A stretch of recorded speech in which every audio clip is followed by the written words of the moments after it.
This video is brought to you by SoccerPro.com. Be sure to visit SoccerPro.com for all the latest soccer gear at everyday low prices with no membership fees. Don't forget to use coupon code SR4U at checkout for $10 off a $75 purchase, plus free shipping within the US. Hey guys, Josh from SoccerReviewsForYou.com, bringing you a comparison video that you guys have all been waiting for, and that is basically a comparison of the entire Mercurial line. Starting from the right side here, I have the Nike Mercurial Vapor 8, the Nike Mercurial Miracle 3, the Nike Mercurial Glide 3, and the Nike Mercurial Victory 3. And I basically had a chance to use all of these for about, the Vapor 8 I've used a little bit more. The full written review is up if you want to check that out. It's a really nice shoe. But I've got about 2 to 4 hours each on each pair of the Miracle, the Glide, and the Victory. So I have a pretty good idea of what the differences are. And I'm pretty happy to say that they're all pretty decent shoes. I was a little bit surprised, a little bit skeptical about going all the way down to the bottom, especially in comparison to the high end. But I can say right off the bat that the feel that all these shoes do offer is definitely not the same, but it's similar. It's that same no padding feel. But again, I'll get to the small difference. I wouldn't say small. The big differences a little more in detail further into the video. I guess we'll start off with the uppers. The upper on the Vapor 8 is a brand new Tahitian synthetic, ultra thin. It's probably the thinnest synthetic on the market. You can see my finger running through the inside. It's incredibly thin and very, very soft. It's super impressive. It's easily one of the nicest, if not the nicest synthetic ever on any soccer shoe. It's really, really nice. It's soft and thin like a synthetic. Thin like a synthetic, but soft similar to leather, and it's just really great. And then you have basically this soft touch suede kind of coating on the outside, which gives it again that kind of natural, more of a natural material feel rather than that sticky kind of shiny finish that has been on past Vapors. The Miracle again also uses a Tahitian synthetic, and it's also softer than the past Miracle, and it by no means is it a cheap synthetic. You have a cloth liner on the inside, unlike the Vapor, which has more of a synthetic leather lining, which feels a little bit nicer on your foot and makes the shoe a lot thinner. This is a much thicker upper than the actual Vapor 8, but again, it feels really soft and it does feel like a premium upper. I would compare it similarly to the Vapor 7, but maybe a little bit softer. The Glide is also a Tahitian synthetic, but this is where there's really a big drop off in how high end, I guess you could say, the shoe feels. To me, this synthetic felt cheap. You're getting into that cheap zone, and for me, it's just not something that I would like to wear. And again, with the fit, which I'll get to a little bit later, it just drops off at the Glide. And then the Victory is the only one in the line that doesn't use a Tahitian synthetic. It just uses a synthetic leather material, it's basically called. But to be honest, I didn't notice a huge difference in comparison to the actual Glide. I would say that this is a little bit stiffer, but again, the differences are very, very minimal. As far as how they all fit, the Vapor 8 is going to be significantly narrower than the rest. You see this midfoot is super narrow, and then when you pull the laces tight, you just have it really grabs the instep of your foot. So if you have a wide midfoot, if you have a wide foot period, this is a shoe you're probably going to want to stay away from. You're also going to notice the toe box is significantly smaller and much narrower than past Vapors have been, which I think is a good thing. But again, for those wider footed players, it's going to be something that you're probably going to want to avoid. The Miracle fits a little bit wider. You're going to find that the fit from the top to the bottom gets just progressively wider. Again, I wouldn't say that this is an extremely wide shoe. It's still a tight fitting shoe in the midfoot, but it is significantly wider than the Vapor 8. And you're going to have a bigger toe box. It's just, but I would still call it a premium fit, to say the least. Where the Glide, to me, felt really boxy. Same with the Victory. The toe box is really big. It's fairly wide in the midfoot. Unless you have an extremely wide foot, you're going to have no issues wearing either the Glide or the Victory. But again, that fit is just not that premium. You're going to have a really big toe box. You're going to be able to wiggle your toes on the shoe, where on the on the Miracle and the Vapor, you're going to have the upper pressed right against your foot with minimal space, I guess you could say. The Vapor is going to have that super tight fit, where the Miracle is going to come close, but not quite there. The liner in the heel is pretty much all the same. You're going to get this synthetic leather liner with the least amount of padding in the Vapor, and then it gets progressively more padded as you go from the Miracle to the Glide to the Victory. But that's the main differences as far as fit and feel of these shoes. The best feel is definitely going to be the Vapor. The Miracle provides a pretty good fit, pretty good feel on the ball. The upper is really good quality, and it doesn't feel like a takedown model, I guess you could say. The synthetic is premium, where the Glide and the Victory kind of drop off, and they really do feel similar to me. I don't see where the extra money you're paying is really coming in. And then you have the stud pattern and sole plate, which again differs quite a bit between all these shoes. You're going to have on the Vapor 8, which you see here, you're going to have this glass fiber sole plate. And it's really well designed. This is a really well thought out sole plate. If you've seen any of the other comparison videos between the Vapor 8 and any of the other shoes I have compared, I'm sure you'll see them on the recommended videos on the side. This is a sole plate that really is, it takes a lot of risks, especially with the stud pattern, and it really does work. It kind of revolutionized what a firm ground stud pattern can be. You get the 2 studs in the back, and then you get these 4 studs in the front, which essentially makes this like a 6 stud firm ground stud pattern, which is somewhat unusual. The front sole plate is very thin, but there's no stud pressure, which is to a point. There's stud pressure to the point where you can just feel the studs under your feet.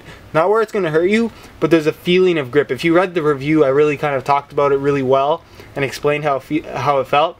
But with the Vapor 8, you really have this feeling of grip because you can feel, ever so slightly feel the studs under your feet, which gives you a little bit better idea of where the studs are under your feet, and a better idea of how hard you can push off. And it's more about a feel thing rather than just providing straight up grip. The midfoot, again, very stiff but nice and flexible in the forefoot. It's a really nice sole plate, really nice stud pattern. But is it something that I recommend for turf? Absolutely not. I just don't think that it is a... You can get away with it on turf. If you're going to be playing regularly on turf though, I would definitely stay away from this 2 studded in the back design. It's something that's not going to fare well on turf, simply because it does require your feet to really go into the ground, the studs to dig into the ground. And if they're not digging into the ground, which they won't on turf, any kind of turf for that matter, it's going to be a little bit unstable and a little bit clingy because they are fairly long. The Miracle 3, again, sports pretty much the same stud pattern, but you lose that sense of feel from the super thin sole plate that the glass fiber kind of allows for on the Vapor 8. You get the 2 studs in the back, minus the holes of course, and then you get the studs in the front, but the studs that you're going to notice are a little bit wider. They're not as sharp, and they're not going to dig as deep, I guess you could say. Then you have this crazy little midfoot design with the zigzags, and a lot of people asked if this was carbon fiber or anything like that. I really didn't know at first, and it really doesn't specify, but just from looking at it very closely, you're not going to be able to see on camera most likely. It's pretty much just a sticker, so it's pretty much for show. Again, it's a marketing thing. You see it on the online photos, and it looks like it's carbon fiber, so automatically people want it. But from what I can tell, this is just a plastic sole plate with this basically carbon fiber sticker on the inside. But the sole itself, again, it's not as nice and flexible in the forefoot, really stiff through the midfoot, and then of course you get the 2 studs in the back, which are plenty stiff. It provides a similar feel as far as grip goes, but you don't have that sense of feel when you do change direction, which I really do like from the Vapor 8. And then the Glide. Again, you're not getting the 4 stud, you're not getting the 2 studs in the back, you're getting 4 as opposed to 2, simply because there's no reason why they couldn't have done it. It's just, I guess it's a drop off. It gives you an incentive to buy the Miracle. But you do get the 4 studs in the back, and again, you get this crazy kind of glass fiber look in the midfoot. And again, upon further inspection, it's pretty much just a sticker. So completely ignore it, don't worry about it. It's not going to have any impact on how the actual sole plate feels. All the stiffness is coming from the plastic rather than this glass fiber looking thing on the inside. Again, you get this the wider studs in the front. You do get the new stud pattern in the front, but you get the standard 4 studs in the back. If you are going to be playing on turf more regularly, this is going to be much better off for you, especially in that heel. It's going to be a lot more stable, a lot less clingy, and you're just going to have an easier time dealing with 4 studs in the back rather than 2 if you're playing regularly on turf. Where the Victory has pretty much the exact same stud pattern, minus a little gimmicky thing in the middle. But overall, again, the Glide and the Victory to me felt very, very similar. There's not a huge difference whatsoever. Just to talk about the insoles a little bit, because I know you guys will want to see that.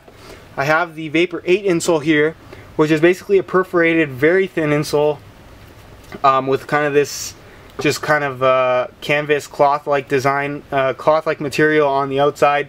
Very lightweight. It's basically a nothing insole, I guess you could say. But that's that. And then you have the Miracle 3 insole, which is the same insole, same material, but instead of that cloth finish on the outside, there's a synthetic leather. So it's a little bit heavier duty, I guess you could say. A little bit heavier overall, but again, on your feet, does it make much of a difference? Not really. I would say it's a little bit thicker as well. And then you get into the Glide insole, which is a synthetic leather finish, and then this kind of gray foam, a little bit thicker again. And then the Victory is the same exact insole, minus the synthetic leather. You're going back to that cloth material again. But there you go. As far as weight goes, it goes pretty much by price. So the Vapor being the lightest, and then it gets progressively heavier all the way down to the Victory. And the Vapor itself is a really lightweight boot. This is a used boot. There's some dirt on it. It's a little bit dirty. Again, you can never expect it to be as light after use as it will be from brand new, but it weighs in at 6.7 ounces, which is extremely light. And anytime you get below that 7-ounce barrier, you really get that ultra lightweight feel. That's really impressive when you do hold it in your hands. And then I have the Miracle 3 here, which again also feels pretty light, and it weighs in at 7.75 ounces. Again, these are all used shoes, so there is a little bit of dirt on them, so expect the weight to be just maybe half an ounce to an ounce more than it might normally be from brand new out of the box. And again, they're all size 9 US. So again, you're going up about an ounce from the Vapor to the Miracle, which is not much at all. And then you go on to the Glide here, which weighs in at 8.1 ounces. So again, a little bit heavier, 0.5 ounces, not much. It's not a noticeable difference when it's on your feet. The extra weight that you're going to feel is going to be from the not as good of a fit as you get from the Miracle from the Glide, sorry. And then the Victory here, which is the lowest model, and again, it weighs in at 8.35 ounces. So again, a little bit more, but again, anytime you're hovering around that 8-ounce mark, it's fairly lightweight. So again, like I said before, they're going to provide that similar feel. All the uppers are going to be pretty much pretty similar. Well, there you go, guys. That's a comparison between all of the Mercurial line. Just to show you guys the back heel area here, this is all the different. I didn't even know this until I got them all. All the heel kind of designs are different on each of the models. So a little bit different, a little bit neat. Kind of the only way that you can really tell them apart, since the swooshes and stuff are pretty much exactly the same. But if you are looking for that premium feel and you're not going to be playing on turf, I definitely would take a look at the VIII.